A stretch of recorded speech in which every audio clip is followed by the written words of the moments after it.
Live. जय हिंद साथियों, नमस्कार। कैसे हैं आप सब लोग? उम्मीद है सभी अच्छे हैं। लाजवाब, शानदार, जबरदस्त, जिंदाबाद हैं। और आप सभी की तैयारी, पढ़ाई एकदम बढ़िया, एकदम शानदार चल रही है।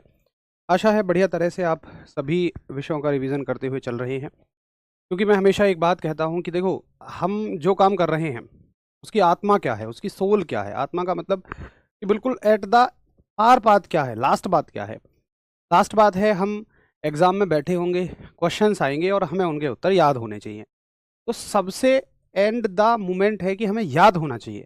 और याद होने के लिए हम क्या कर रहे हैं? सिर्फ क्लास लेना, सिर्फ प्रैक्टिस करना या सिर्फ मॉक लगाना याद करने में सहायक तो हैं, लेकिन संपूर्ण याद करने की प्रक्रिया ये नहीं है।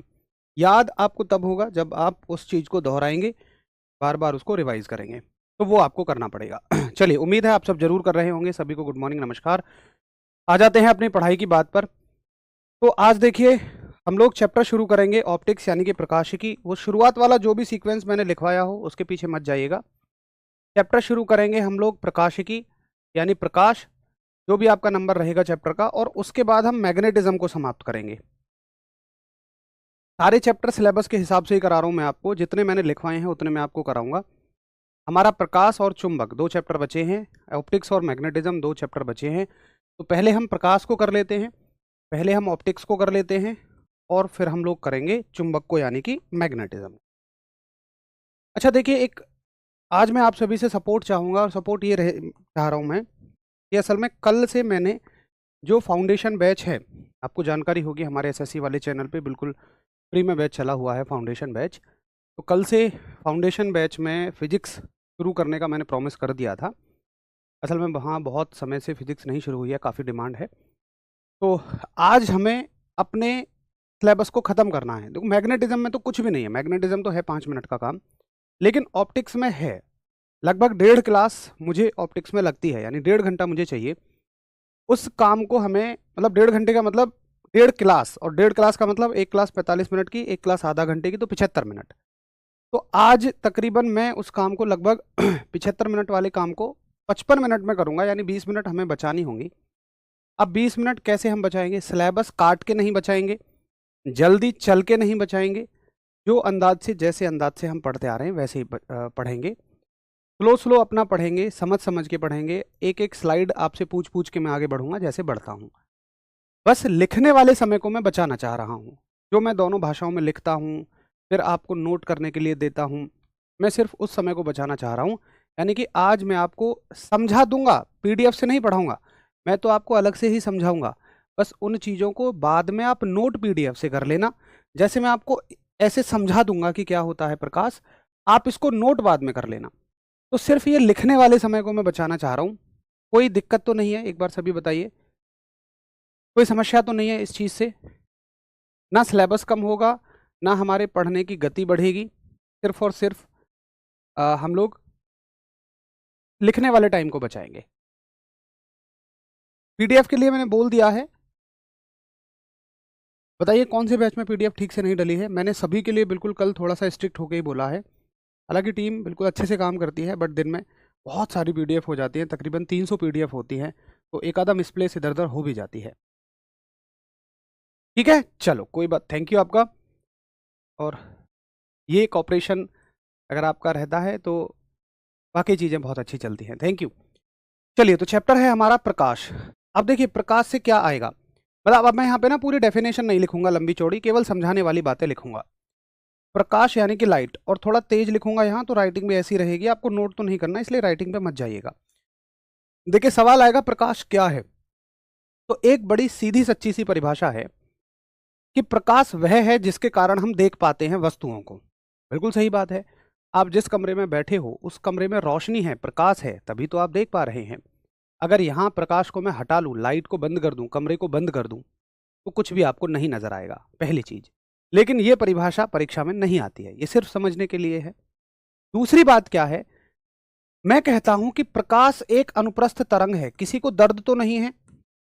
दर्द इसलिए नहीं होना चाहिए क्योंकि हम बहुत अच्छे से चर्चा कर चुके हैं जब हमने पढ़ा था तरंग पाठ। तो तरंग पाठ में हमने एक किरण पढ़ी थी, विजिबल किरण, याद है आपको?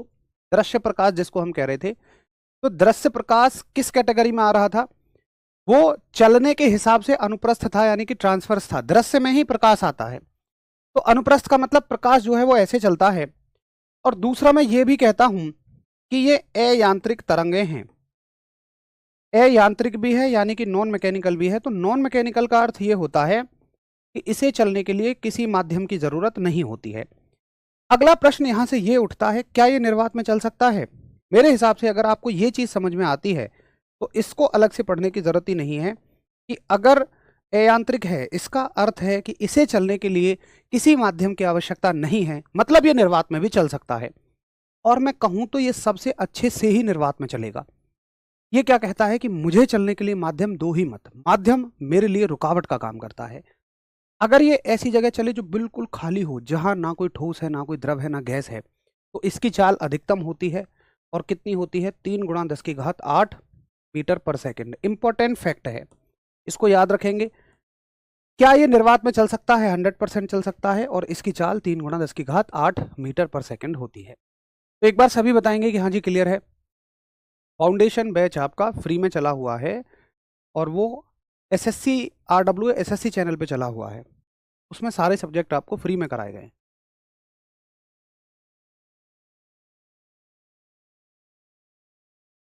इसको लिखना नहीं है, सिर्फ आप थम्सअप करते रहेंगे, अगर आपको समझ आ जाएगा। नोट नहीं करना। आप ये देखो, मैंने तमाम बातें यहाँ लिख दी हैं कि प्रकाश एक ऊर्जा है जिसकी उपस्थिति में हम किसी वस्तु को देख सकते हैं। प्रकाश विद्युत चुंबकीय तरंग है जो स्वभाव में अनुप्रस्थ है। प्रकाश को चलने के लिए माध्यम की आवश्यकता नहीं है। और निर्वात में प्रकाश का वेग सर्वाधिक यानी 3 × 10⁸ मीटर पर सेकंड होता है। क्लियर? अच्छा, आगे देखेंगे आप। देखो, प्रकाश में हमें क्या क्या पढ़ना होता है। तो पहले मैं आपको सारी घटनाएं बताता हूं जो प्रकाश प्रदर्शित करता है। ये प्रकाश की 9 घटनाएं होती हैं जिन्हें प्रकाश प्रदर्शित करता है। इसको याद नहीं करना, इन घटनाओं को याद मत करना, ये केवल समझाने के लिए है। परावर्तन, अपवर्तन, प्रकीर्णन, वर्ण विक्षेपण, वायुमंडलीय अपवर्तन, पूर्णांतरिक परावर्तन, व्यतिकरण, विवर्तन, ध्रुवण।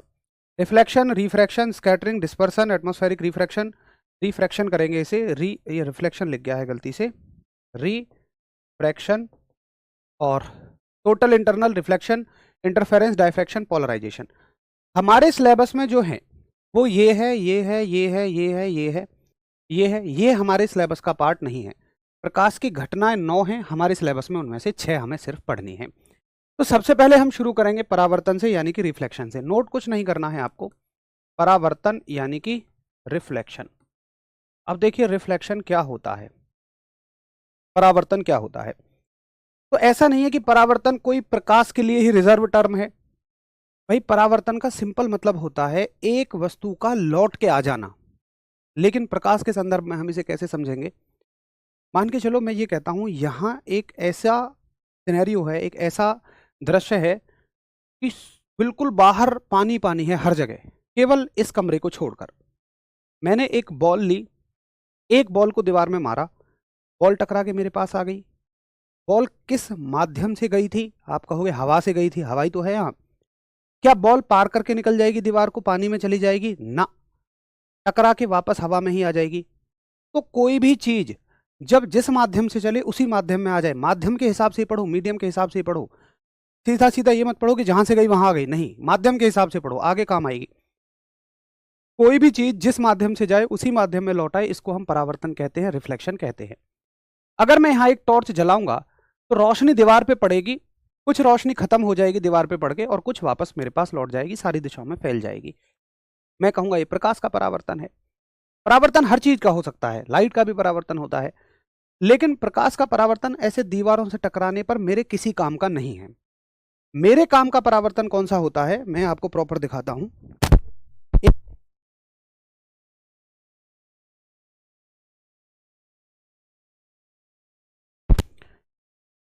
मेरे काम का जो परावर्तन होता है वो होता है दर्पणों से, ठीक है, यानी कि मिरर से। मिरर क्या होते हैं? आप जरूर अपने घर में अपने चेहरे को देखने के लिए कि बगैर नहाए सिर्फ मुंह धुल के मैं कैसा लग रहा हूँ या लग रही हूँ, आप जरूर दर्पण के सामने खड़े होते होंगे, शीशे के सामने खड़े होते होंगे। वही शीशा हम दर्पण कहते हैं, उसी को हम मिरर कहते हैं। अब देखिए मिरर क्या होता है। असल में मेरे पास एक ऐसा कांच का पहले टुकड़ा रहा होगा जिसमें से आर पार दिखता है, पर मैंने इस पर पीछे पॉलिश कर दी। मैंने किसकी पॉलिश कर दी, जिंक ऑक्साइड की कर दी या सिल्वर नाइट्रेट की कर दी। दो चीज़ों की पॉलिश हो जाती है, या तो जिंक ऑक्साइड कहिए, फेरस ऑक्साइड कहते हैं, या सिल्वर नाइट्रेट कहते हैं, वो मैं लिख दूंगा। तो अगर मैं इसके एक हिस्से पर पॉलिश कर दूं, वो पॉलिश दिखने में ऐसी होती है। अभी आपने दर्पण के पीछे के हिस्से को देखा है, तो उस पर ऐसे ऐसे ग्रीन ग्रीन कलर की सी पॉलिश रहती है। पॉलिश होने से क्या होगा कि अब यहां जब प्रकाश आएगा, यानी कि इसकी दूसरी सतह पर जब प्रकाश आएगा तो वो पार नहीं निकलेगा। जब पार नहीं निकलेगा तो वो टकरा के लौटेगा। देखो, अगर ये आर पार है तो लेंस है, इसमें से आपको मेरी नोज दिख रही होगी, लेकिन इसमें मेरी नोज नहीं दिख रही होगी, इसमें आपको सामने की वस्तुएं दिख रही होंगी, जो आपके सामने एलईडी लगी है, जिसमें मैं आपके कमेंट देखता हूं। तो दर्पण क्या होते हैं, दर्पण लेंस का एक हिस्सा होता है, या किसी मान लो गोले का हिस्सा होते हैं, जिन पर एक साइड में पॉलिश लगी होती है। ठीक है, तो यहां तक हमें लगभग समझ में आया कि परावर्तन किससे होगा। तो परावर्तन होता है आपका दर्पणों से, यानी कि मिरर से। तो परावर्तन के बारे में पूरी डेफिनेशन मैंने लिख दी है कि परावर्तन किससे होता है। परावर्तन दर्पणों से होता है। परावर्तन का मतलब क्या है। अब देखो, कितने तरह के दर्पण होते हैं। आपके घर में जो दर्पण लगा हुआ है वो बिल्कुल सीधा होता है, और जो ये वाला दर्पण होता है ये गोल होता है। तो दो तरह के दर्पण हम देखते हैं। एक तो देखते हैं हम समतल दर्पण, और एक देखते हैं हम गोलीय दर्पण। अभी वन बाय वन दोनों को पढ़ेंगे। तो पहला दर्पण है हमारा समतल दर्पण। नोट मत करिए, बाद में पीडीएफ से नोट कर लेना, क्योंकि मैं नोट करने का समय आज आपको नहीं दे पाऊंगा। पीडीएफ से नोट करना है आपको बाद में। यहां तक आपको समझ में आ गया कि परावर्तन की घटना किससे होती है। परावर्तन की घटना दर्पणों से होती है, मिरर से होती है। इसलिए नोट नहीं करवा रहा हूं आज मैं, आप बाद में नोट करिएगा, क्योंकि हमें थोड़ा सा ज़्यादा कंटेंट कवर करना है। और बाकी किसी चीज़ से हम समय नहीं बचा सकते, ना समझाने में समय बचा सकते, ना कंटेंट में समय बचा सकते। समय सिर्फ हम ये नोट करने में बचा रहे हैं।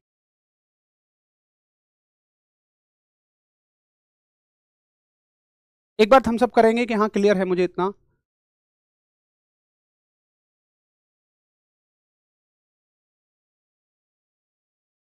ठीक है, ये बात हमें समझ में आ गई, गोलीय दर्पण और समतल दर्पण। अब देखिए, वन बाय वन कवर करेंगे। सबसे पहले हम समतल दर्पण को देखते हैं, प्लेन मिरर को देखते हैं। समतल दर्पण वो दर्पण होते हैं जो बिल्कुल सीधे होते हैं, जो आपके घर में लगे हुए हैं, या आपने कभी सैलून में आप गए हों। हमारे यहाँ जिसको सामान्य भाषा में नाई की दुकान कहते हैं। मैं भी गांव से ही हूँ, तो गांव में तो यही रहता है, कौन सैलून में जा रहा है भैया, नाई के यहाँ जा रहे हैं। तो नाई की दुकान में जो एक सीधा सा दर्पण होता है वही आपका समतल दर्पण है, प्लेन मिरर होता है। अब देखिए, सवाल क्या पूछेगा आपसे। आप अगर दर्पण के सामने, मिरर के सामने खड़े होते हैं, तो उसमें आपको अपने ही जैसा एक और अंदर दिखाई देता है, उसको हम प्रतिबिंब बोलते हैं, इमेज बोलते हैं। आप एक वस्तु हैं, आप दर्पण के सामने कुछ भी रखें, उसके जैसी ही एक और चीज नजर आती है। जो भी चीज दर्पण के सामने है, वास्तव में है, रियल में है, वो वस्तु है, और जो उसके अंदर बन रहा है वो आपका प्रतिबिंब है, यानी कि इमेज है। ठीक है, अब देखिए, सवाल आपसे क्या क्या पूछेगा कि ये जो इमेज है, ये जो प्रतिबिंब है, इसके गुण बताइए, इसकी प्रॉपर्टीज बताइए। अब क्या क्या गुण पूछेगा।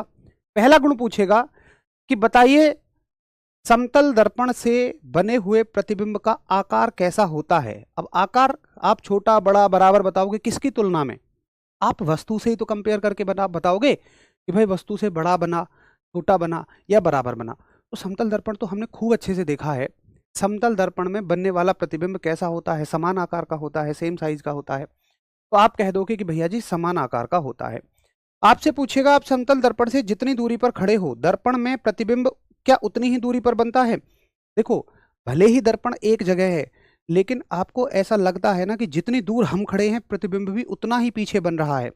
इसके लिए आप क्या करो, मान लो सामने दर्पण लगा है, अपने सामने दो चीज रख दो कोई भी, तो आपको पहले वो दो चीज नजर आएंगी, फिर अपना प्रतिबिंब नजर आएगा। इसका मतलब आपको लगता है कि आप में प्रतिबिंब पीछे की तरफ बन रहा है, तो आप कहोगे ये समान दूरी पर प्रतिबिंब बनता है। सीधी सीधी प्रॉपर्टी पूछेगा। उसके बाद आपसे पूछेगा कि बताओ उल्टा बनता है या सीधा बनता है। तो हम एक गड़बड़ कर देते हैं, हम ये मान लेते हैं कि समतल दर्पण में, प्लेन मिरर में बना हुआ प्रतिबिंब उल्टा होता है। हम उल्टा क्या सोच रहे होते हैं। एक बात बताओ मुझे, ये रिमोट अभी ऐसे है, ये सीधा है, अब इसको उल्टा कब कहोगे। जब मैं इसको ऐसे कर दूं या मैं इसको ऐसे कर दूं। देखो, उल्टे का मतलब ये होता है। तो अगर आप ये कह रहे हैं कि समतल दर्पण में प्रतिबिंब उल्टा बनता है, तो इसका मतलब कि जो प्रतिबिंब है उसका सर नीचे पैर ऊपर टांग उठी हुई दिखती होंगी उसकी। यार ऐसा तो नहीं दिखता है। हम पता है उल्टा किसको कह देते हैं। देखो अगर मान लो सामने दर्पण है, मैं दर्पण के सामने ऐसे रखा हूं ऐसे, तो प्रतिबिंब कैसे नजर आएगा? मुझे ऐसे करके नजर आएगा। तो लेफ्ट की चीज राइट और राइट की चीज लेफ्ट में दिखती है। असल में हम ऐसे खड़े हैं तो होना क्या चाहिए, हमारा मुंह आगे की तरफ पीठ पीछे, लेकिन नहीं, ऐसे दिखते हैं हम, मुंह पीछे पीठ आगे, ऐसे करके उल्टा दिखता है ना। उसको उल्टा नहीं कहते हैं, उसको कहते हैं पार्श्विक उल्टा, उसको कहते हैं लेटरली इनवर्ट। तो आगे से कभी ये मत कहना कि समतल दर्पण में प्रतिबिंब उल्टा बनता है, आप कहना पार्श्विक उल्टा बनता है। और केवल उल्टा सीधा पूछे तो अड़े रहना और यही कहना कि भाई सीधा बनता है। सीधे को इंग्लिश में बोलते हैं इरेक्ट, कि प्रतिबिंब इरेक्ट बनता है। केवल ऑप्शन सीधा उल्टा हो तो आप कहना सीधा, ऑप्शन में पार्श्विक उल्टा हो तो चुनोगे पार्श्विक उल्टा। ये दोनों कभी एक साथ आपको दिखेंगे ही नहीं। ढूंढ के भी तुम मुझे कोई क्वेश्चन ला देना जिसमें ये दोनों चीज एक साथ मिलेंगी, कभी भी नहीं मिलेंगी। या तो उत्तर होगा पार्श्विक उल्टा या उत्तर होगा सीधा। एक बार थम्स अप करेंगे, हाँ जी क्लियर है। कॉपी में नोट करने की जरूरत ही क्या है, नोट तो है ही ऐप में। मनीष कुमार ऐसे तो भाई दुनिया भर का कंटेंट, दुनिया भर का वर्चुअल डेटा कहाँ कहाँ पड़ा हुआ है। तुम्हारे फ़ोन में कितनी ही पीडीएफ पड़ी हैं, लेकिन बाद में वो काम नहीं आती हैं। काम आता है जो आप कॉपी बनाते हैं, नोट्स बनाते हैं, उससे असल में आप जब लिखते हैं तो आपके दिमाग में भी सीधा छपता है। चलो यहाँ तक की चीज़ सभी को क्लियर है, यहाँ तक किसी को कोई इशू नहीं है। एक बार सभी थम्स अप कर दीजिए।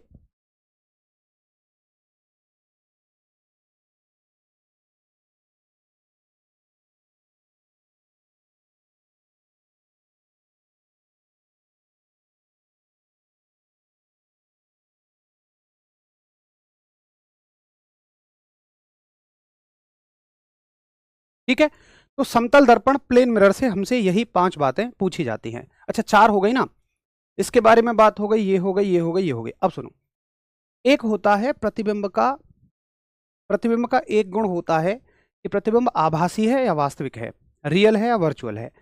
देखिए अगर आप असल में इनकी परिभाषा जानने बैठ जाएं कि रियल या वर्चुअल क्या होता है, आभासी या वास्तविक क्या होता है, तो बहुत सारा समय लगेगा और पेपर में उसका कोई मतलब भी नहीं है। मेरे कहने से आप इसकी परिभाषा पे मत जाओ, याद रखने का तरीका मैं बता दूंगा। याद रखना कि जब भी प्रतिबिंब सीधा बनेगा तो वो हमेशा आभासी होगा। याद रखना, आभासी के अलावा और कैसा हो सकता है, वास्तविक हो सकता है।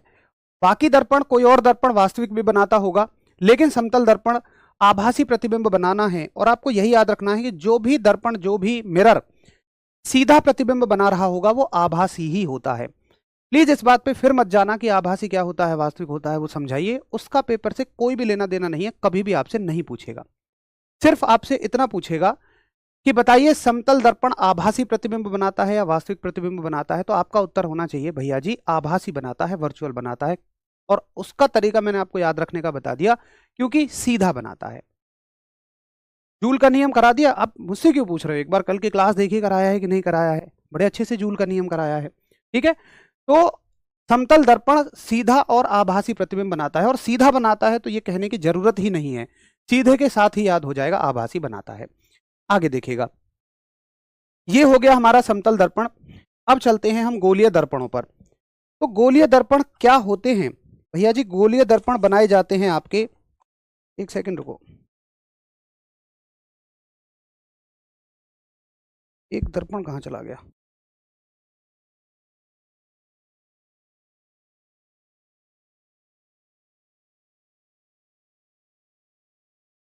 चलो देखिए, गोलीय दर्पण जो बनाए जाते हैं, गोलीय दर्पण कौन होते हैं? गोलीय दर्पण वो होते हैं जो बनने से पहले किसी गोले का हिस्सा थे, यानी कि ये ऐसे नजर आते हैं। अभी मैं बताऊंगा।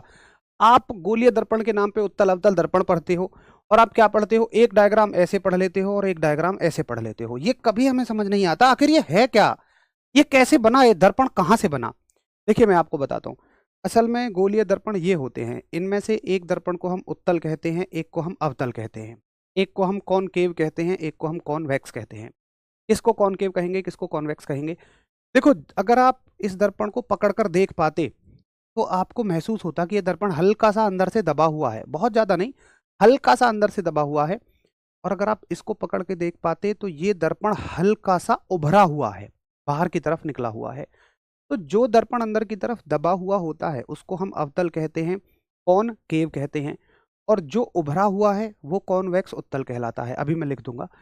अब समस्या ये आती है, यार भैया एक बात बताओ, जो दर्पण उभरा हुआ है, मान लो यहाँ से ये बाहर की तरफ थोड़ा निकला हुआ है, तो यहाँ से पीछे से दबा हुआ होगा।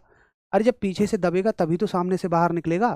तो आप ऐसे क्यों कह रहे हैं कि यार ये उभरा होता है, ये तो दबा हुआ भी है। देखिए, हम परिभाषा उस सतह से बनाते हैं जिस सतह से पॉलिश ना हो, यानी कि जहां आपको प्रतिबिंब दिखे, जहां आपको इमेज दिखे। तो हम परिभाषा इस सतह से बनाएंगे ही नहीं, हम परिभाषा इस सतह से बनाएंगे।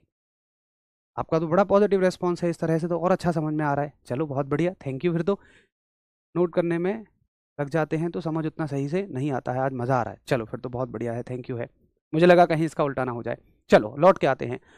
तो आप याद रखेंगे कि उभरा हुआ दर्पण उत्तल दर्पण, कॉन्वेक्स लेंस, दबा हुआ दर्पण अवतल दर्पण, कॉनकेव लेंस, कॉनकेव मिरर। पीछे पॉलिश है तो मिरर रहेगा। अच्छा, अब देखिए आगे। ये मैंने यहां लिख दिए हैं, वन बाय वन हम पढ़ेंगे। उत्तल दर्पण पढ़ेंगे और अवतल दर्पण पढ़ेंगे। तो सबसे पहला दर्पण कौन सा पढ़ेंगे हम? उत्तल और फिर अवतल। इनको मैं अच्छे से बना देता हूं यहां। ये हमारा बन गया अवतल दर्पण, अवतल दर्पण, कॉनकेव मिरर, और ये बन गया आपका उत्तल दर्पण, यानी कि कॉनवेक्स मिरर। अब देखो आप कहोगे कि आखिर ये है तो ये, फिर ये ऐसे कैसे डायग्राम बनेगा? देखो, ये मान लो यहां से दबा हुआ है, ठीक है। अब मैं आपको इसे ऐसे ना दिखा के सिर्फ ऐसे दिखाऊं, ऐसे, तो आपको बिल्कुल क्या नजर आ रहा होगा? सिर्फ एक लाइन नजर आ रही होगी, और ये अंदर से दबी हुई है। तो हम जो डायग्राम बनाते हैं ना, वो ऐसे मानते हैं कि दर्पण ऐसे रखा हुआ है, ऐसे। तो सिर्फ आपको एक लाइन नजर आएगी और ये अंदर से दबा हुआ है। वहीं उत्तल का कैसे बनाओगे? सिर्फ एक लाइन, ऐसे एक लाइन, मतलब ये ऐसे लाइन बनी हुई है। अब मैं उसको बोर्ड से बाहर तो नहीं निकाल सकता, तो मैं समझाने के लिए ऐसे बना देता हूं कि ये बाहर से उभरी हुई है, बाहर से उभरी हुई है। तो ये दर्पण आप इस तरह से पढ़ते हो। आ गई बात समझ में आपको? तो ये होता है अवतल दर्पण, ये होता है आपका उत्तल दर्पण। अब देखो ये काम क्या क्या करते हैं। अगर मैं यहां पर एक टॉर्च जला दूं, इस दर्पण के सामने एक टॉर्च जला दूं, जैसे ये हमारा कॉनकेव मिरर है, अवतल दर्पण है, टॉर्च मैंने जला दी, टॉर्च में से बहुत सारी किरणें निकलेंगी, करोड़ों किरणें निकलेंगी, लेकिन मैं केवल 2 किरणें लेता हूं, वहीं से मेरा काम बन जाएगा। तो मैंने देखा कि इस पर जो किरणें पड़ रही हैं, प्रकाश की किरणें आकर पड़ी, इन्हें ये एक बिंदु पर इकट्ठा कर देता है, जबकि उत्तल दर्पण पर जो भी प्रकाश की किरणें आकर पड़ती हैं, इन्हें ये बिखेर देता है। इससे टकराने के बाद प्रकाश की किरणें बिखर जाती हैं। तो मैं ये कहता हूं कि अवतल दर्पण चूंकि प्रकाश की किरणों को इकट्ठा कर रहा है, तो हिंदी में इस दर्पण को हम अभिसारी दर्पण भी कहते हैं, यानी कि कन्वर्जिंग मिरर भी कहते हैं। और ये दर्पण प्रकाश की किरणों को बिखेर रहा है, तो इसको हम अपसारी दर्पण कहते हैं। अपसारी का मतलब डायवर्जिंग मिरर कहते हैं, ठीक है, डायवर्जिंग। आपको एज इट इज याद रखना है, कौन कन्वर्जिंग है, कौन डायवर्जिंग है। एक चीज और याद रखिए, मेरे अभी कहने से, हाँ, वो ट्रिक के रूप में काम आएगी। पूरा चैप्टर में आपको ये ट्रिक से याद कराऊंगा, क्योंकि अगर आप इसको तरीके से याद करने बैठ गए तो जिंदगी भर याद नहीं होगा। ट्रिक क्या है? अभिसारी का मतलब ये मानते हैं हम कि वो आने वाले लोगों के दिलों को मिला रहा है, मतलब वो लोगों में एकता बना रहा है। तो ये एक अच्छा आदमी है, इसके पास बहुत सारे गुण हैं। भाई अच्छा काम कौन कर सकता है? जो बहुगुणी आदमी हुआ। एक ये आदमी है जो भी इसके पास आता है उन्हें बिखेर देता है, तो इसके पास कम गुण हैं। एक बार थम्स अप करिए। हाँ जी, मुझे बात क्लियर हो गई है। थैंक यू भाई, आप सभी का थैंक यू।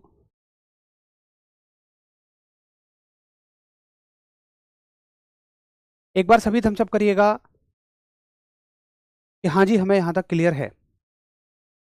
पीडीएफ आपको तुरंत क्लास के साथ ही मिल जाएगी, जो बोर्ड पीडीएफ मिलती है वही मिल जाएगी। तो ये समझ में आ गया कि कौन अभिसारी होता है, कौन अपसारी होता है। अब देखो मुख्य उद्देश्य क्या है, ये याद करना, हर एक दर्पण से बनने वाली प्रतिबिंब के गुणों को याद करना है। तो मुख्य उद्देश्य हमारा ये है कि हम हर एक तरह के दर्पण से बनने वाले प्रतिबिंब के गुणों को याद करें। अब हम याद करेंगे कि अवतल दर्पण कैसा प्रतिबिंब बनाता है, उत्तल दर्पण कैसा प्रतिबिंब बनाता है। अब देखो मैं आपको ट्रिक से याद करा रहा हूं। सबसे पहले हम उत्तल दर्पण के पास में चलते हैं। ये मैंने यहाँ तमाम लिख दिया है, उन चीजों को मैं यहाँ आपसे समझा देता हूं। देखिए, आपसे सवाल आएगा, मैं एक बात पूछता हूं, मुझे आप उत्तल दर्पण का इस्तेमाल बताइए। तो आपको याद रखना है, हम इस्तेमाल से उसके उपयोग याद रखेंगे, क्योंकि देखिए किसी चीज का इस्तेमाल उसके गुणों के आधार पर ही तो होता है, तो उसके गुण हम उसके इस्तेमाल से समझ जाएंगे। आप एक चीज मेरे कहने से याद करेंगे, क्या कि जो वाहनों में साइड वाला मिरर होता है, जिसमें ड्राइवर साहब पीछे की चीजें देखने के लिए इस्तेमाल करते हैं, उत्तल दर्पण होता है। और उत्तल दर्पण का एकमात्र इस्तेमाल यही पेपर में पूछा जाता है। होते तो और भी हैं, लेकिन एकमात्र यही पूछा जाता है। तो मैंने याद कर लिया कि वाहनों के साइड मिरर में उत्तल दर्पण होता है। क्लियर है? अब देखो वहां से इसके गुण कैसे बनाएंगे हम। मैं आपसे यह पूछता हूं, आपने वाहन ना चलाया हो, बहुत सारे लोगों ने चलाया भी होगा, नहीं भी चलाया बैठे तो हो, मैं आपसे पूछता हूं कि बताइए, ये गाड़ियों के साइड में या बाइक के साइड में जो दर्पण लगा होता है, ये वस्तु के प्रतिबिंब को छोटा बनाता है कि बड़ा बनाता है? आपका उत्तर होना चाहिए यार, इसमें हमें बड़े बड़े ट्रक दिख जाते हैं। अब ट्रक तो इतना बड़ा है, उसका प्रतिबिंब अगर ये बराबर भी बनाए तो ट्रक के बराबर जितना दर्पण थोड़ी ना होता है। आपको इसमें ट्रक गाड़ी कैसे दिख जाती हैं? क्योंकि ये इनके छोटे प्रतिबिंब बनाता है। क्या ऐसा होता है कि ट्रक दूर है तो वो छोटा दिख रहा है, नजदीक आके बड़ा दिखता है? ना, छोटा है छोटा ही दिखेगा, चाहे दूर है चाहे पास है। तो आपका उत्तर होना चाहिए, हमने उत्तल दर्पण से कहा, दर्पण जी कैसे प्रतिबिंब बनाओगे, थोड़ी बहुत इमेज बड़ी भी कर दोगे? उत्तल दर्पण ने कहा मेरे बस की ना है, मैं तो केवल छोटे प्रतिबिंब बना सकूं। और सुनो भैया, उसने कह दी हमेशा छोटे प्रतिबिंब बनाऊंगा। तो उत्तल दर्पण हमेशा छोटे प्रतिबिंब बनाता है, यानी कि ये ऑलवेज डिमिनिश्ड इमेज बनाता है। मेरे हिसाब से इस प्रश्न को याद रखने के लिए आपको अब कोई अलग से कहानी की जरूरत है ही नहीं। सवाल सीधा आएगा, ये हर एक लाइन मेरा एक एक सवाल है। सवाल आएगा, कौन सा ऐसा दर्पण है जो हमेशा छोटे प्रतिबिंब बनाता है? किससे? वस्तु की तुलना में। आप कहोगे उत्तल दर्पण है। वस्तु चाहे जहां भी रहे, उत्तल दर्पण हमेशा हमेशा और हमेशा छोटा प्रतिबिंब ही बनाएगा। आज की क्लास यही याद करा के भेजूंगा। दूसरी चीज ये पूछता है, प्रतिबिंब सीधा बनता है कि उल्टा बनता है? आप मुझे बताओ, कार जो है ऐसे आ रही है, तो क्या ऐसा है कि नजदीक आएगी तो ऐसे उल्टी हो जाती है? ना, कार सीधी है तो सीधी ही आती रहेगी। तो उत्तल दर्पण ने कहा कि मुझसे वाहन दूर हो पास हो, मैं हमेशा सीधा प्रतिबिंब ही बनाऊंगा, मैं ऑलवेज इरेक्ट इमेज ही बनाऊंगा, मैं हमेशा सीधा प्रतिबिंब ही बनाऊंगा।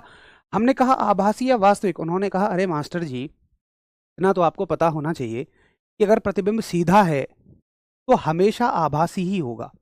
अगर प्रतिबिंब सीधा है तो हमेशा आभासी होगा, इस बात को तो आप समझ लीजिए। प्रतिबिंब सीधा है तो हमेशा कैसा होगा? आभासी होगा, यानी कि ऑलवेज वर्चुअल इमेज रहेगी। लो भैया, हो गया काम।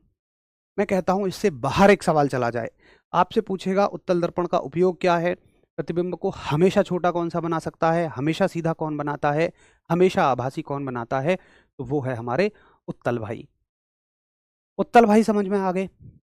अब सुनिए, इसके अलावा और क्या संभावनाएं हो सकती हैं? संभावना ये भी हो सकती है कि ये छोटे के साथ वस्तु जितना बड़ा बनाता है या वस्तु से बड़ा भी बना देता, या सीधा बना रहा है तो चलो उल्टा भी बना देता, या आभासी बना रहा है तो उसके साथ वास्तविक यानी रियल भी बना देता। लेकिन उत्तल भाई अवगुणी आदमी है, यानी इनके अंदर ज्यादा गुण नहीं है। ये ट्रिक मैंने आपको याद कराई थी, किरणों को बिखेर रहे थे। इनके अंदर ज्यादा गुण हैं ही नहीं, लिमिटेड गुण हैं, और उन्होंने अपने गुण आपको प्रदर्शित कर दिए। उत्तल दर्पण से इससे बाहर सवाल नहीं पूछा। बस सभी को क्लियर है? एक बार अगर क्लियर है तो थम्स अप कर दो, फिर मैं आपको अगली स्लाइड पर लेकर चलूंगा। आपको ये फोकस दूरी वाला पॉइंट नहीं पढ़ना। देखो, पढ़ाने के लिए मुझे 2 मिनट लगेंगे, लेकिन हमारे सिलेबस का ये पार्ट ही नहीं है। फोकस दूरी मैं इसमें से सब में से हटा दूंगा कैसी होती। बाकी मुद्दे आपको समझ में आ रहे होंगे, अंदर से उभरे होते हैं, डाइवर्जिंग होते हैं, छोटा प्रतिबिंब बनाता है, बाकी तमाम चीजें मैंने यहां लिख दी हैं। क्लियर? आधुनिक भौतिकी से बहुत कुछ नहीं आएगा हमारे यहाँ। अगर हमारे पास देखो ऐसा होता है कि चलो ठीक है, टाइम ही टाइम है, आधुनिक भौतिकी से नहीं कोई सवाल आता है, आप निश्चिंत रहो। आधुनिक भौतिकी के सवाल आपके स्टैटिक टाइप में कवर हो जाते हैं। सवाल आएगा कि बताइए अर्धचालक कौन होते हैं, सिलिकॉन जर्मेनियम होते हैं, तो वो आप किसी ना किसी और सब्जेक्ट में पढ़ लेते हो आधुनिक भौतिकी को, ऐसा कोई हार्डकोर कुछ नहीं आएगा। चलो क्लियर, तो ये हमें समझ में आ गया बड़े अच्छे से। अब देखिए, अब बात आती है अवतल भाई की। अब अवतल भाई से हमने पूछा, अवतल भाई कैसे प्रतिबिंब बनाओगे, तो अवतल भाई ने कहा, चलो मैं लिख ही देता हूं यहां। अब बात आती है अवतल भाई की। अवतल दर्पण यानी कि कॉनकेव मिरर। तो कॉनकेव मिरर सर्वगुण संपन्न आदमी है। देखिए कॉनकेव मिरर में क्या होता है कि आपने कभी देखा हो सलून में या ब्यूटी पार्लरों में, अरे मैं उन सलून की बात नहीं कर रहा जो नाई की दुकान है जिनमें हम और तुम जाते हैं, मैं भी ऐसी ही जगह से भाई 30-50 रुपए में जहाँ बाल वाल कट के सेविंग हो जाए ऐसी जगह से हम तुम लोग जाते हैं, तो मैं उनकी बात नहीं कर रहा हूँ। मैं बात कर रहा हूँ महंगे महंगे सलून की। तो जैसे मान लो ब्यूटी पार्लर है, अब दीदी की आईब्रो सेट होनी है तो भाई आईब्रो बिल्कुल परफेक्ट होनी चाहिए। या मान लो कोई बहुत बड़े पैसे वाले आदमी हैं, भाई बिल्कुल दाढ़ी की शेप ठीक आनी चाहिए। हमारी तो क्या है, हमारा नाई तो ऐसा है कि यहाँ मशीन चला रहा है, इधर उधर ध्यान गया कलम उड़ा देगा, उनकी बात अलग है। तो वहां पर वो क्या करते हैं कि अवतल दर्पण लगाते हैं। अवतल दर्पण क्यों लगाते हैं? अवतल दर्पण प्रतिबिंब को बड़ा बना सकता है। अच्छा, अवतल दर्पण प्रतिबिंब को बड़ा कब बनाएगा? जब प्रतिबिंब, जब वस्तु दर्पण के जितना नजदीक रहेगी ये बड़ा बनाएगा, और जितना पीछे हटता चला जाएगा उतना ये छोटा बनाता चला जाएगा। तो अवतल दर्पण बहुगुणी आदमी है, ये सारे काम कर सकता है। एक इस्तेमाल उत्तल दर्पण का गाड़ियों में साइड मिरर में, बाकी सारे इस्तेमाल अवतल दर्पण के। कहाँ कहाँ? तमाम तरह के इस्तेमाल जो भी आप पेपर में देखें, चाहे व्हीकल की हेडलाइट पूछे, देखो वाहनों की हेडलाइट है, साइड मिरर नहीं है। चाहे शेविंग में पूछे, ब्यूटी पार्लर में मेकअप में पूछे, टॉर्च में पूछे, माइक्रोस्कोप में पूछे, डॉक्टर साहब का मिरर पूछे, ये सारे के सारे तमाम आपके अवतल दर्पण के इस्तेमाल हैं। अवतल दर्पण सारे काम कर सकता है, सब जैसा आप चाहो। ये छोटा प्रतिबिंब भी बना देगा, बड़ा भी बना देगा, समान आकार का भी बना देगा, ये आभासी भी बना देगा, वास्तविक भी बना देगा। अच्छा, अगर ये आभासी हुआ तो आभासी का मतलब ये सीधा हुआ, और अगर ये वास्तविक हुआ तो वास्तविक का मतलब ये उल्टा हुआ। यानी कि अगर हमने ये पढ़ लिया कि आभासी या वास्तविक, तो उसके साथ ये पढ़ना ही नहीं है कि सीधा या उल्टा। अवतल दर्पण सब तरह के प्रतिबिंब बनाएगा। सवाल आएगा, अवतल दर्पण किस तरह के प्रतिबिंब बनाता है? ऑप्शन होगा आभासी वास्तविक दोनों, केवल आभासी, केवल वास्तविक, इनमें से कोई नहीं। आप कहोगे भैया आभासी वास्तविक दोनों बनाएगा।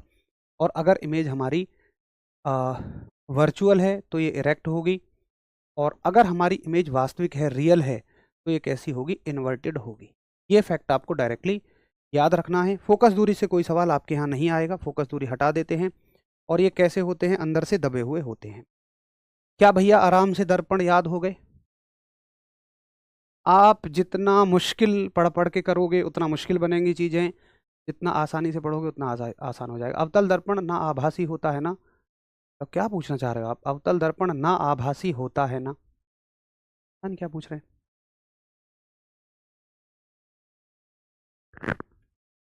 फाउंडेशन से क्या हो जाएगा? फाउंडेशन का मतलब वो एसएससी का फाउंडेशन है, वो ये यूनिवर्सल बैच वो नहीं है कि आप उससे आप एनडीए भी कर लें, एयरफोर्स भी कर लें, बीएसएफ आरओआरएम भी करना चाह रहे हैं, वो नहीं है। उसके बारे में चर्चा मैं वहीं पे करूंगा, यहाँ मैं अपना ज़्यादा समय उस बैच को लेकर नहीं कर रहा हूँ। वहाँ पर एसएससी चैनल पे फाउंडेशन कोर्स चला हुआ है, फाउंडेशन कोर्स एसएससी के लिए चला हुआ है। तो एसएससी के लिए जो फिजिक्स पूछी जाती है वो कवर हो जाएगी, बाकी के एग्जाम्स के लिए। और एसएससी में भी एक एग्जाम फिर भी छूटेगा, वो छूटेगा आपका एडब्ल्यू और टीपीओ। मेरे कहने का मतलब है, देखो जहाँ 11वीं 12वीं लेवल की फिजिक्स पढ़ाई जाएगी वो कवर नहीं हो सकती, क्योंकि उसके लिए तो चाहिए ही 6 महीने। हर वो एग्जाम कवर हो जाएगा जो एसएससी का है। मैं एसएससी के लिए पढ़ाऊंगा तो मैं एसएससी के एग्जाम्स को टारगेट करूंगा, अदर एग्जाम्स को नहीं। ठीक है भाई, मतलब होने को हो जाए वो भी कवर, बट मेरा मेन टारगेट जो होगा वो वही होगा। ठीक है भैया, तो ये हमारे दर्पण क्लियर हो गए। तो ये होता है आपका परावर्तन, रिफ्लेक्शन, और रिफ्लेक्शन किससे होता है? दर्पणों से होता है। ठीक है, अब हम चलते हैं दूसरी घटना पे जिसका नाम है अपवर्तन यानी कि रिफ्रैक्शन। पहली घटना क्लियर? पहली घटना में हमसे उत्तल अवतल दर्पण अधिक पूछे जाते हैं, प्रकाश के सामान्य गुण पूछ लेता है, समतल दर्पण पूछ लेता है, प्लेन मिरर पूछ लेता है। अब चलते हैं दूसरे सेगमेंट पे जिसका नाम है अपवर्तन। देखिए अपवर्तन क्या होता है, रिफ्रैक्शन क्या होता है। फिर से पहली वाली स्थिति पर चलिए कि बाहर पानी ही पानी है, केवल इस कमरे में हवा है।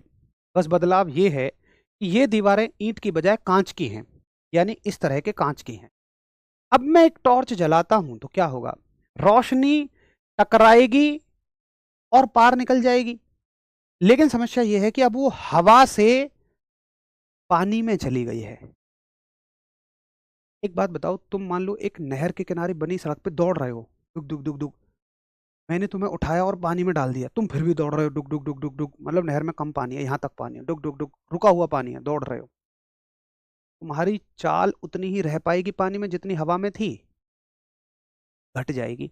ऐसे ही प्रकाश की चाल, जब भारी माध्यम में प्रकाश जाता है, भारी का मतलब भाई पानी भारी ही है हवा से, तो जब प्रकाश, शुद्ध हिंदी में सघन बोल देते हैं, साधारण भाषा में समझने के लिए भारी बोल देते हैं, भारी माध्यम में जाता है तो उसकी ना चाल बदल जाती है, और चाल बदलने से ना वो मुड़ जाता है, अपने रास्ते को बदल देता है। एक बात बताओ ना, मान लो मैं तुमसे कहूं कि भाई तुम्हें एक चीज समझो, मैं तुमसे कह रहा हूं कि यहां से एंट्री लेनी है और यहां निकलना है, कहीं भी निकलो। अगर मान लो मैंने यहां तुम्हें बताया, जब मैंने तुम्हें यहां आदेश दिया, यहां थी हवा, यहां तुम्हारी चाल ज्यादा थी, तुम्हें लगा कि मैं इस रास्ते को चुनूंगा तो मैं आराम से पहुंच जाऊंगा।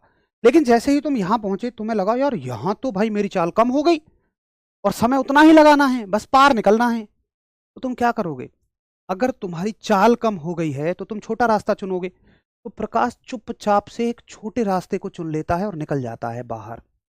तो प्रकाश यहां से ऐसे आ रहा था, जाना ऐसे चाहिए था, लेकिन यहां पानी मिल गया उसे या कोई भी माध्यम मिल गया तो वो अपना रास्ता बदल देगा। ये बात समझ में आ गई? प्रकाश एक माध्यम से दूसरे माध्यम में जाने पर अपने रास्ते से भटकेगा ही भटकेगा, उसे ऐसा करना पड़ता है। इसी चीज को, इसी विचलन को, डेविएशन को, डेविएशन का मतलब क्या होता है? अपने रास्ते से भटक जाना, बदल देना अपने रास्ते को। इसी रास्ते को, इसी रास्ते को, इसी चीज को हम अपवर्तन कहते हैं, रिफ्रैक्शन कहते हैं। तो रिफ्रैक्शन की परिभाषा है कि प्रकाश एक माध्यम से दूसरे माध्यम में जाता है, वो विचलित हो जाता है, डेविएट हो जाता है, इसी चीज को हम अपवर्तन कहते हैं, रिफ्रैक्शन कहते हैं। सुनिए, रिफ्रैक्शन, रिफ्रैक्शन के जीते जागते उदाहरण आप क्या देखते हैं? आप पानी में लकड़ी डालो, लकड़ी आपको मुड़ी हुई नजर आएगी। क्यों? लकड़ी नजर कैसे आनी चाहिए थी? आपकी उम्मीदें हैं भैया, अगर मैंने डंडी यहां से डाली है, लकड़ी यहां से डाली है, तो ऐसे नजर आनी चाहिए। लेकिन भाई लकड़ी किसकी मदद से नजर आ रही है? आपकी आंखों से निकलने वाले प्रकाश की मदद से। लेकिन प्रकाश महाराज ने तो अपना रास्ता बदल दिया। प्रकाश महाराज जी पानी में जाते ही ऐसे जाएंगे ही नहीं, वो ऐसे जाएंगे। इसलिए आपको पानी में डूबी हुई पेंसिल या लकड़ी मुड़ी हुई नजर आती है। अगर आप स्विमिंग पूल की सतह को देखें, या आपकी जो कुंडी बनी हुई होती है, कुंडी जानते हैं आप, गांव से बिलोंग करते होंगे तो जरूर जानते होंगे, जहाँ ट्यूबवेल का पानी चलता है। अगर आप उसको देखेंगे या बाल्टी में पानी भर लो, टब में पानी भर लो, आप उसे देखो तो आपको सतह ऊपर उठी हुई नजर आती है। क्यों? अपवर्तन के कारण ही, रिफ्रैक्शन के कारण ही। बिल्कुल सीधा सवाल आएगा। अवतल दर्पण आभासी होते हैं ना, आप उत्तल दर्पण को आभासी क्यों बताए? दर्पण आभासी नहीं होता है। मैंने कहाँ बता दिया? आप मेरे ऊपर इस तरह के आरोप लगाते हैं। मैंने तो नहीं कहा कि दर्पण आभासी होता है। अरे भाई, प्रतिबिंब आभासी होता है, इमेज वर्चुअल बनती है, दर्पण आभासी हो ही नहीं सकता। अब तुम कहो कि भैया जी तुम जो है लाल हो कि हरे हो, अरे यार वो फल होते होंगे लाल और हरे, इंसान थोड़ी लाल और हरा होता होगा। मेरे हाथ में कोई फल है, मान लो वो हरा है, ग्रीन कलर का है, तुम कहोगे भैया तुम हरे हो, तुम ग्रीन हो। अरे नहीं यार, फल ग्रीन है भाई।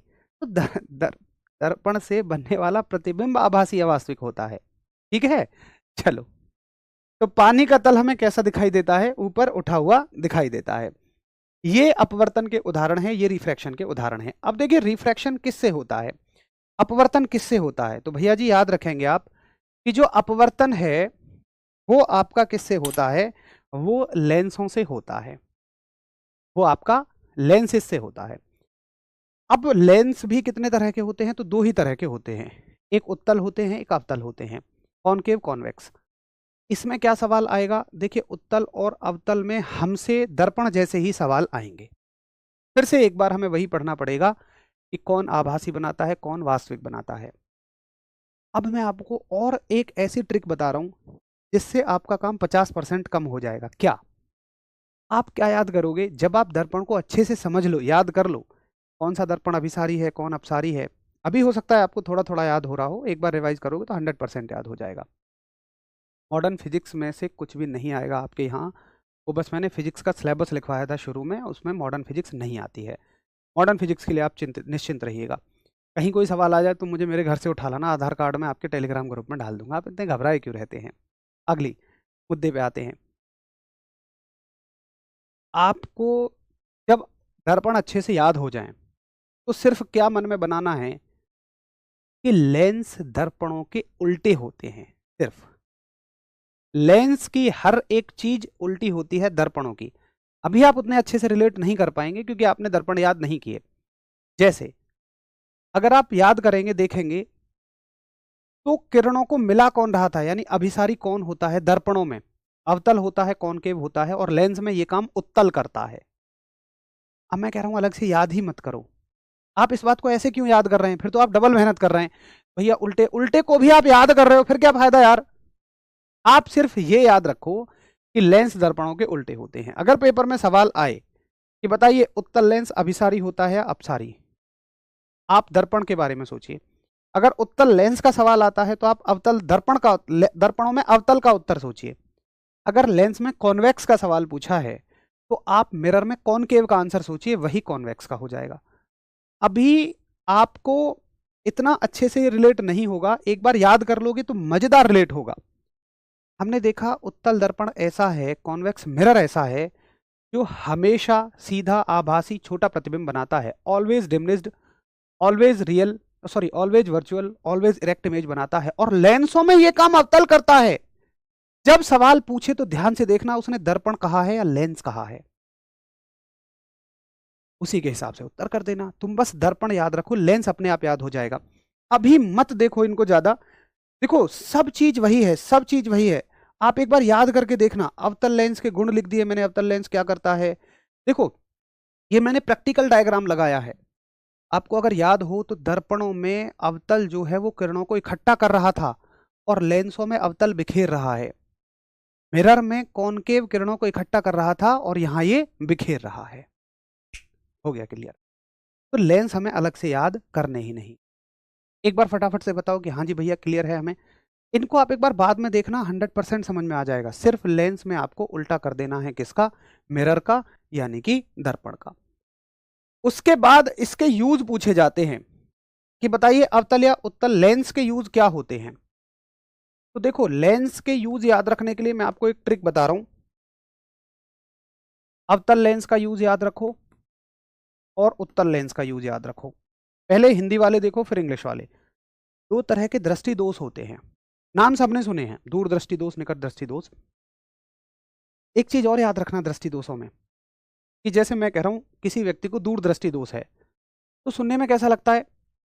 दूर दृष्टि दोष का मतलब उसे दूर की चीज साफ नहीं दिख रही होंगी, दूर की दृष्टि में दोष है, लेकिन नहीं, हमेशा इसका उल्टा याद रखना। पूछ लेता है, जनरली नहीं बट कई बार पूछ लेता है। दूर दृष्टि दोष का मतलब है दूर की चीज साफ नजर आ रही है। निकट दृष्टि दोष का मतलब निकट की चीज साफ नजर आ रही है। दो तरह के दोष हैं, एक निकट दृष्टि दोष और एक दूर दृष्टि दोष। तो देखिए आपको याद रखना है अवतल दर्पण निकट दृष्टि दोष, अवतल लेंस सॉरी निकट दृष्टि दोष के निवारण में काम आता है और उत्तल लेंस दूर के में। अब इसको भी हम भूल जाते हैं यार भैया, अरे ट्रिक से याद करो ना भैया। अवतल और उत्तल में से ज्यादा शब्द किसमें हैं, अवतल में। निकट और दूर में से ज्यादा शब्द किसमें हैं, निकट में। बस कहानी खत्म।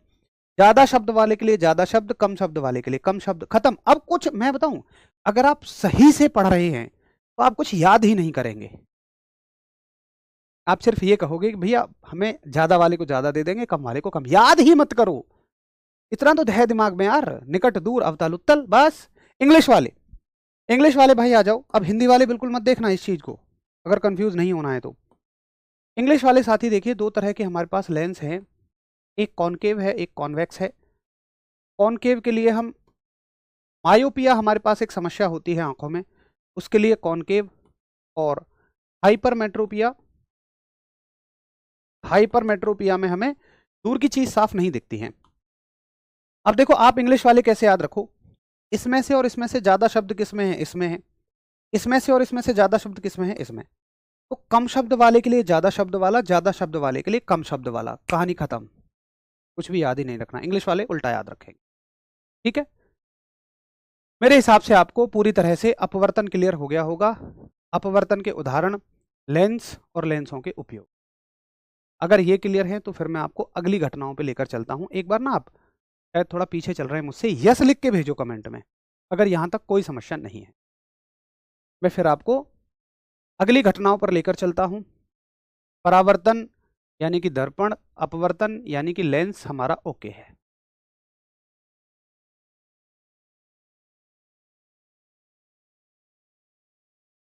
एक बार यस लिख के भेजेंगे फिर हम आगे चलेंगे। पूरा चैप्टर आपको ये ट्रिक से याद रखिए।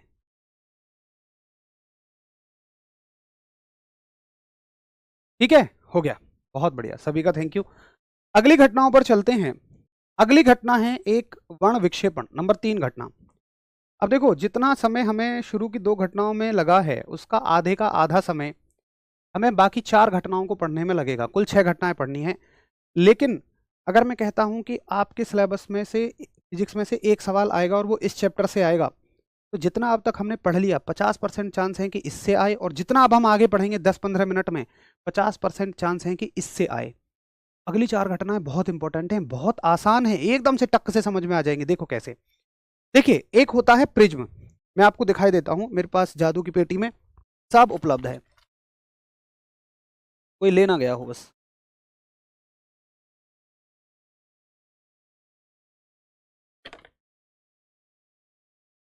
अच्छा चलो, शायद कोई ले गए हैं। एक हमारे पास होता है प्रिज्म, है ना। अब देखो प्रिज्म क्या काम करता है, अभी मेरे पास यहाँ उपलब्ध नहीं है, कोई दूसरे टीचर अपनी क्लास में ले गए होंगे। प्रिज्म ऐसा ही कांच का एक टुकड़ा होता है, और जब सूरज की रोशनी इस पर पड़ती है तो वो उसको 7 रंगों में बांट देता है। सूरज की रोशनी में कितने रंग होते हैं? सूरज की रोशनी में 7 रंग होते हैं। हम कह देते हैं ये एक सफेद रंग है। सफेद कोई रंग नहीं होता।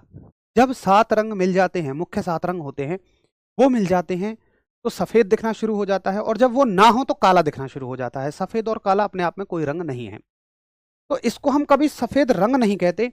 हम एक टर्म यूज करते हैं इसके लिए, और वो होती है श्वेत प्रकाश। मैं कहता हूं भाई व्हाइट लाइट। व्हाइट लाइट का मतलब सूर्य की लाइट है। आप कहोगे वो तो हमें हल्की पीली दिखाई देती है, आपके एटमॉस्फेयर में नजर आती है वो। अगर आप अपने एटमॉस्फेयर से ऊपर जाकर देखेंगे, अगर आप अपने वायुमंडल से ऊपर जाकर देखेंगे तो वो लाइट आपको व्हाइट नजर आएगी। अब जब श्वेत प्रकाश प्रिज्म से टकराता है तो ये 7 रंगों में बट जाता है। इसी घटना को हम वर्ण विक्षेपण कहते हैं। वर्ण का मतलब रंग और विक्षेपण मतलब बट जाना, विक्षेपित हो जाना, बट जाना। इंग्लिश में इसको डिस्पर्सन कह दिया। अब देखिए डिस्पर्सन की घटना से क्या क्या सवाल पूछे जाते हैं। पहला सवाल तो यही हो गया कि प्रिज्म के द्वारा प्रकाश के 7 रंगों में बटने की घटना को क्या कहते हैं? आप कहोगे वर्ण विक्षेपण। सुनो, याद रखना कि प्रिज्म के द्वारा बट रहा है 7 रंगों में तो वर्ण विक्षेपण है। आप पूछोगे इतना जोर क्यों दे रहे हो, क्या और भी किसी तरीके से 7 रंगों में बटता है? जी हाँ, इसीलिए हम कंफ्यूज भी होते हैं। आप याद रखना, अगर प्रिज्म के द्वारा 7 रंगों में बटा है, केवल आधा याद मत रख लेना, 7 रंगों में बट गया वर्ण विक्षेपण। 7 रंगों में बटा प्रिज्म के द्वारा तो वर्ण विक्षेपण है, डिस्पर्सन है। भैया जी ये आपका 7 रंगों में बट गया, एक रंग, 2 रंग, तीसरा रंग, चौथा रंग, 5वां रंग, 6वां रंग, और ये आपका 7वां रंग। ठीक है, तो ये आपका 7 रंगों में बट गया। 7 रंगों का एक तो ऑर्डर याद रखना है सभी को, ये है विबग्योर। विबग्योर हिंदी वाले भी अपनी एक ट्रिक बनाए रखते हैं। वी का मतलब है वॉयलेट, आई का मतलब है इंडिगो, बाकी नॉर्मल है ब्लू, ग्रीन, येलो, ऑरेंज और रेड। यानी कि ये है आपका लाल रंग, ये है आपका जामुनी रंग, ये है आपका बैंगनी रंग। ठीक है, ये सवाल क्या आता है? सवाल आएगा कि बताइए तरंग दैर्घ्य सबसे ज्यादा किस रंग की होती है। यही सवाल आपको यहां से याद रखना है कि जब 7 रंगों में बट जाता है तो तरंग दैर्घ्य यानी कि वेवलेंथ सबसे ज्यादा किस रंग की होती है। तो भैया जी आप उत्तर करोगे लाल रंग सबसे स्ट्रॉन्ग कलर है, सबसे मजबूत कलर है, तो लाल रंग की वेवलेंथ सबसे अधिकतम होती है। और जैसे जैसे आप नीचे आएंगे ये घटनी शुरू हो जाएगी, और बैंगनी रंग की जो वेवलेंथ है ये कैसी हो जाएगी? न्यूनतम हो जाएगी, यानी कि मिनिमम हो जाएगी। बोलो क्लियर? खत्म कहानी। अवतल दर्पण तो समझा दो। अरे महाराज जी पूरा तो समझाया, एक बार पीछे जाके देखो यार, आप कहाँ रह गए। पूरा क्लियर कराया है मैंने आपको अवतल दर्पण। ठीक है, तो ये हो गया आपका प्रिज्म, और प्रिज्म से 7 रंगों में प्रकाश का बंटना। सवाल आएगा, अब इसमें से कुछ भी सवाल पूछ सकता है। बताइए, 2 रंग दे देगा, ये दोनों रंग दे देगा, इन दोनों रंगों में तरंग दैर्घ्य किसकी अधिकतम है। ऊपर वाला जो रंग है उसकी अधिकतम है और नीचे वाले की कम है। मतलब दोनों में अधिक किसकी है, अधिकतम मत कहिए, अधिकतम का मतलब सभी में अधिक। ठीक है, ये आसान है। अब और क्या क्या सवाल आएंगे ये मैंने लिख दिया। लाल रंग की तरंग दैर्घ्य, बैंगनी रंग की तरंग दैर्घ्य। खतरे के सिग्नल हमेशा लाल रंग के होते हैं क्योंकि लाल रंग की तरंग दैर्घ्य अधिकतम होती है, वेवलेंथ अधिकतम होती है। यानी कि अगर कोहरा भी हुआ तो लाल रंग कोहरे को चीरता हुआ किसी मनुष्य की आंखों तक चला जाएगा, उसे दिख जाएगा सामने खतरा है। अगली सबसे इंपॉर्टेंट बात, इंद्रधनुष का बनना किसकी वजह से होता है। भैया ये वर्ण विक्षेपण की वजह से ही होता है। कैसे होता है। इंद्रधनुष हमेशा तब बनता है जब बारिश के बाद धूप निकलती है। जब बारिश के बाद धूप निकलती है तो मौसम में पानी की बूंदें होती हैं। पानी की बूंदें प्रिज्म की भांति कार्य करती हैं। हल्की हल्की पानी की बूंदें होती हैं ऊपर मौसम में। बारिश ऐसे ही तो होती है कि छोटी छोटी बूंदें इकट्ठी हुई और जब भारी हो जाती हैं नीचे गिर जाती हैं। लेकिन वो छोटी बूंदें जो भारी नहीं हो पाई, किसी से नहीं मिल पाई, वो तो मौसम में ऊपर रह जाती हैं। तो जैसे ही प्रकाश इनसे टकराता है, ये बूंदें प्रकाश के लिए प्रिज्म की तरह कार्य करती हैं और ये प्रकाश कितने रंगों में बट जाता है, 7 रंगों में। तो याद रखेंगे कि प्रकाश 7 रंगों में 2 तरीके से बटा, एक प्रिज्म से, एक पानी की बूंदों से। दोनों को ही हम क्या कहते हैं, वर्ण विक्षेपण कहते हैं, डिस्पर्सन कहते हैं। ये घटना में यहीं तक पूछा जाएगा। अगला मुद्दा आता है, प्रकाश एक तरीके से और 7 रंगों में बटता है। कैसे बटता है सुनिए, ये यहीं खत्म है घटना, अगली घटना पर लेकर चल रहा हूं मैं आपको। एक तरीके से और प्रकाश 7 रंगों में बटता है। ये देखिए, ये हमारी पृथ्वी। आप तो ज्योग्राफी के स्टूडेंट हैं, आपको अच्छे से पता होगा। हमारे 12 किलोमीटर ऊपर तक हमारा एटमॉस्फेयर है, हमारा वायुमंडल है। 12 किलोमीटर अबव तक हमारा एटमॉस्फेयर है, वायुमंडल है। इसमें जब सूर्य का प्रकाश आता है, देखो सूर्य हमसे हजारों किलोमीटर पर है। सूर्य का प्रकाश हमारे वायुमंडल से ऊपर है, मतलब उसको कुछ नहीं मिल रहा। हमारे वायुमंडल से ऊपर का मतलब कुछ नहीं है, फिर कोई हवा नहीं, धूल नहीं, गैस नहीं। वायुमंडल का मतलब जहां पर बादल हैं, हवा है, धूल है, गैस है, तमाम चीजें हैं। प्रकाश हमारे वायुमंडल से ऊपर मस्त मजे से आया था, लेकिन जैसे ही वो वायुमंडल में एंट्री लिया, ने देखा यार यहां तो हजारों करोड़ों धूल के कण हैं। और जैसे ही प्रकाश आता है, हर प्रकाश में करोड़ों किरणें हैं और वायुमंडल में करोड़ों धूल के कण हैं। प्रकाश की एक किरण एक धूल के कण से टकराती है। यूं मानिए ऐसी स्थिति बन गई कि जैसे सामने से किसी ने पाइप ले रखी है और पानी निकला आ रहा है और तुम उसके सामने प्लेट लेके अड़ गए, तो जैसे ही पानी आता हुआ प्लेट से टकराएगा बिखर जाएगा। ऐसे ही प्रकाश आया, धूल के कणों से टकराया और बिखर गया। प्रकाश बिखरेगा तो 7 ही रंगों में बिखरेगा, तुरंत 7 कलर्स में डिवाइड हो गया। यहां भी प्रकाश 7 रंगों में बिखरा, लेकिन प्रिज्म या पानी की बूंदों से नहीं है। ये किससे बिखरा है, टकरा कर? वायुमंडल में उपस्थित धूल आदि के कणों से। इस 7 रंगों में बिखरने की घटना को हम कहते हैं प्रकीर्णन, यानी कि स्कैटरिंग। तो आप कहेंगे कि भैया जी स्कैटरिंग क्या होती है, प्रकीर्णन क्या होता है? वायुमंडल में उपस्थित धूल आदि के कणों से टकराकर, बड़े की मात्रा करेंगे, धूल आदि के कणों द्वारा टकराकर प्रकाश का फैल जाना, scattering due to the dust particle. ये क्लियर हो गया। अब आपसे देखो क्या पूछा जाएगा। आपसे पूछा जाएगा, आपको आसमान नीला नजर आता है और सूर्य उगते और छिपते समय लाल नजर आता है, ये किस घटना के उदाहरण हैं? आप कहोगे ये प्रकीर्णन के उदाहरण हैं, ये एटमॉस्फेरिक रिफ्रैक्शन के उदाहरण हैं।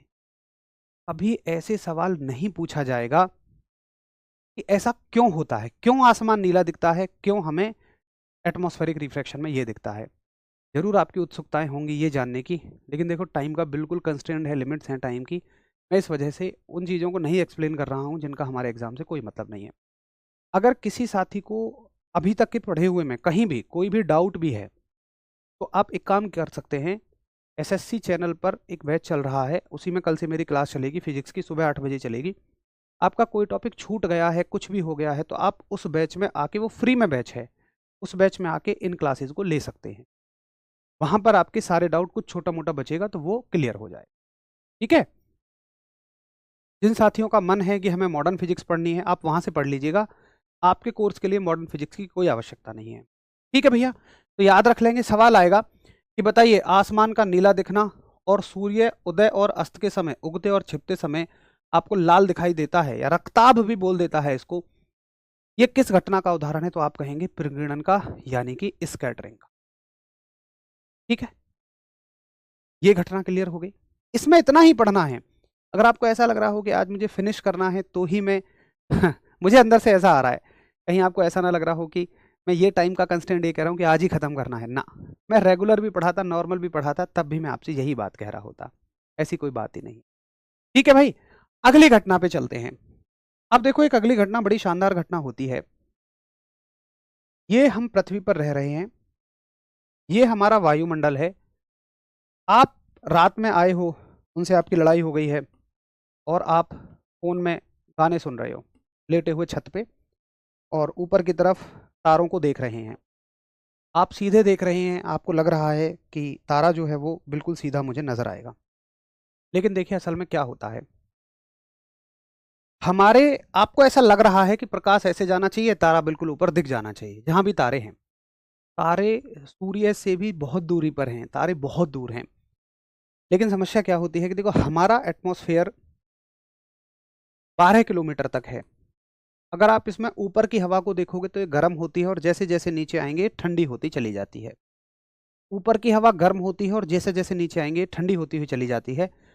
तो समस्या क्या होती है, देखो ऊपर की हवा गर्म है मतलब वो हल्की है, और नीचे हवा ठंडी है वो भारी है। जैसे शहद है, नॉर्मल शहद, ठंडा शहद है, भारी रहेगा, और गर्म करते जाओगे वो हल्का होता हुआ चला जाएगा। ठीक है। तो शहद जो है अगर, जैसे शहद हल्का और भारी होता है, ऐसे ही हवा हल्की और भारी होती है। तो हल्के और भारीपन की वजह से प्रकाश का माध्यम बदलता है, और जैसे ही प्रकाश का माध्यम बदलेगा, मीडियम बदलेगा, वो अपने रास्ते से हटना शुरू हो जाएगा। तो प्रकाश असल में ऐसे नहीं चलता, वो क्या करता है, थोड़ा सा चलेगा, फिर अपना रास्ता बदलेगा, फिर अपना रास्ता बदलेगा। यानी कि आप देख रहे हो सीधे, लेकिन चीजें दिख रही हैं आपको यहां। फिर अगली बार प्रकाश की किरणें निकलेंगी तो जरूरी नहीं है वो इसी रास्ते को फॉलो करेगा, हो सकता है वो किसी दूसरे रास्ते पे चला जाए। तो अब की बार चीज आपको यहां नजर आएगी। मतलब जो चीज 1 सेकंड पहले यहां नजर आ रही थी, आपने पलक झपकी और पलक खोली, वो चीज थोड़ी थोड़ी सी हल्की हल्की इधर उधर नजर आएगी। इसलिए हम कहते हैं तारे ना टिमटिमा रहे हैं, स्टार्स ब्लिंक कर रहे हैं। असल में स्टार्स ब्लिंक ही नहीं करते हैं, स्टार हमारे पृथ्वी और सूर्य से भी ज्यादा भारी हैं। यार वो ब्लिंक कैसे कर सकते हैं? एक तारा कैसे ऐसा हो सकता है? कब खुल कैसे सकता है? बिल्कुल भी नहीं। तो भैया जी, स्टार्स नेवर ब्लिंक्स। ये तो सिर्फ हमें आभास होता है, किसकी वजह से? अपवर्तन की वजह से, रिफ्रैक्शन की वजह से। और रिफ्रैक्शन किसके कारण हुआ? वायुमंडल के कारण। भाई प्रकाश ने अपना रास्ता बदला, अपवर्तन कह रहे हो, रिफ्रैक्शन कह रहे हो, किसके कारण है? वायुमंडल के कारण। तो इस घटना को कहते हैं वायुमंडलीय अपवर्तन। ठीक है। तो हम कहते हैं कि वायुमंडलीय अपवर्तन के कारण हमें तारे टिमटिमाते हुए नजर आते हैं। अब मुझे ना 5 मिनट का और समय चाहिएगा। आप मुझे ये बताओ, आपके बैच में अगली क्लास किसकी है? मैं उन टीचर से बोल के थोड़ा सा क्लास को आगे बढ़वा दूंगा।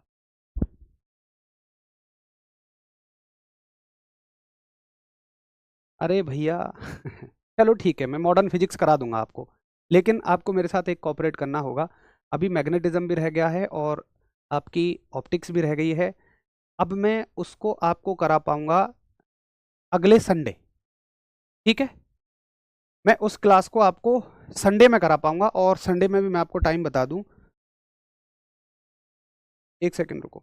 या मैं उसको ना, संडे छोड़िए, मैं उसको कराऊंगा आपको 5 तारीख को। संडे में मेरी मैराथन है, याद रखना। मैं उस क्लास को 5 तारीख को कराऊंगा। ठीक है। 5 सितंबर को।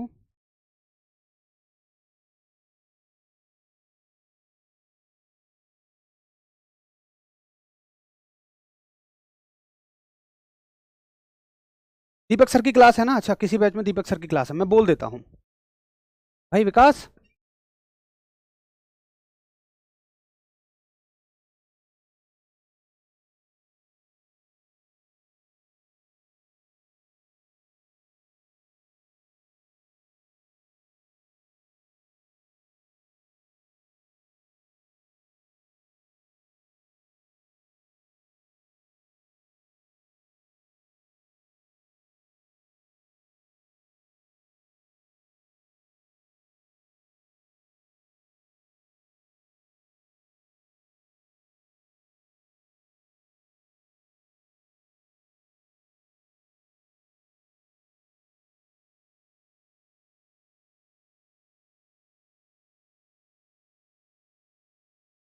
अच्छा सुनो, अभी ना कोई बात नहीं, दीपक भाटी सर की क्लास लाइव हो गई है, कोई दिक्कत नहीं है, बस हम इसको अगली घटना को फटाफट से फिनिश कर रहे हैं।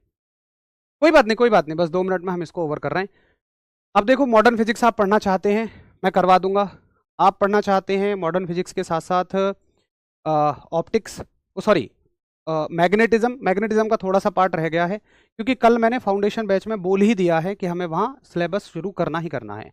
तो 5 तारीख को मैं आपका करा दूंगा एक बचा हुआ चैप्टर। उससे पहले प्लीज़ मेरी रिक्वेस्ट है कि कोई कहीं भी ये कमेंट बिल्कुल मत करना कि सिलेबस छुड़वा दिया, ये छुड़वा दिया, वो छुड़वा दिया। कुछ भी नहीं छुड़वा रहा हूँ मैं, आपका 5 तारीख को करवा दूंगा, ठीक है। चलो पहले इसको कवर कर लेते हैं 2 मिनट में और ओवर हो जाएगा। तो वायुमंडलीय अपवर्तन यानी कि एटमॉस्फेरिक रिफ्रैक्शन, इसको रिफ्रैक्शन कर देना, ये गलती से रिफ्लेक्शन लिख गया है। एटमॉस्फेरिक रिफ्रैक्शन, वायुमंडलीय अपवर्तन। तो वायुमंडलीय अपवर्तन के कारण ही हमें तारे टिमटिमाते हुए नजर आते हैं।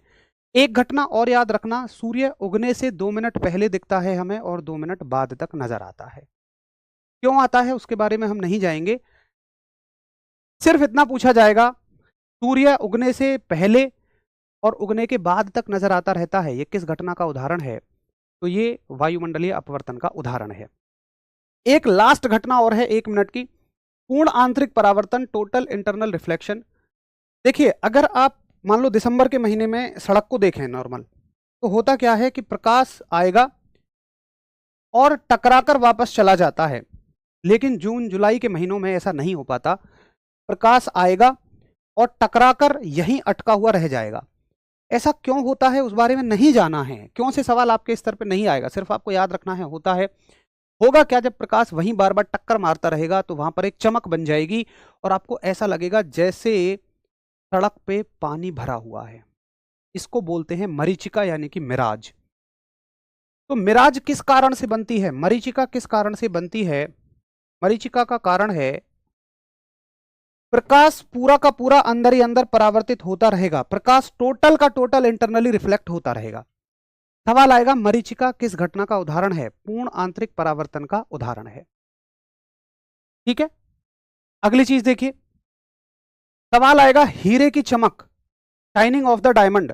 तो शाइनिंग ऑफ द डायमंड किस घटना का उदाहरण है पूर्ण आंतरिक परावर्तन का? हीरे की चमक। एक और चीज होती है जिसका नाम है प्रकाशिक तंतु, ऑप्टिकल फाइबर।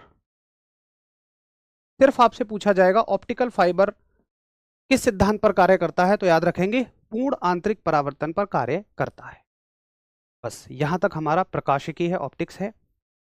अब सिर्फ आप कह लो कि टॉपिक है, चैप्टर भी नहीं है, ये मुश्किल से आधा घंटे का काम है। मैग्नेटिज्म और मॉडर्न फिजिक्स वो मैं आपको करवा दूंगा, और उसको कर रहे होंगे हम 5 तारीख को, ठीक है। किसी को कोई समस्या तो नहीं है? नहीं, पीडीएफ नहीं डलवाऊंगा मैं मैग्नेटिज्म की, आप उसको समझ ही नहीं पाएंगे। असल में मैंने अपना जो टारगेट है ना आज तक का इसलिए लिया हुआ था क्योंकि सैटरडे को, शनिवार को मैंने क्लास लगवाई थी, बट दीपक भाटी सर ने बगैर मुझसे पूछे उसमें 8 बजे क्लास लगवा दी थी। इस वजह से एक दिन थोड़ा सा सिलेबस हमारा डिले हुआ है, ठीक है भाई। तो यहाँ तक हमने कवर कर लिया। बाकी आपको एक ये फ़ायदा भी होगा कि 5 तारीख को हम एक डाउट सेशन रख लेंगे, और उसका टाइम क्या रहेगा क्लास का वो मैं एक दिन पहले आपको बाकी टीचर से बतवा दूंगा और टेलीग्राम ग्रुप में मैसेज भी डाल दूंगा। आप एक काम और कर लेना, मॉडर्न फिजिक्स और मैग्नेटिज्म आधा घंटे का काम है, उसके अलावा आप एक काम और कर लेना, जितना पढ़ाया है अब तक अच्छे से पढ़ लेना, और उसका ना डाउट सेशन रख लेंगे आधा घंटे।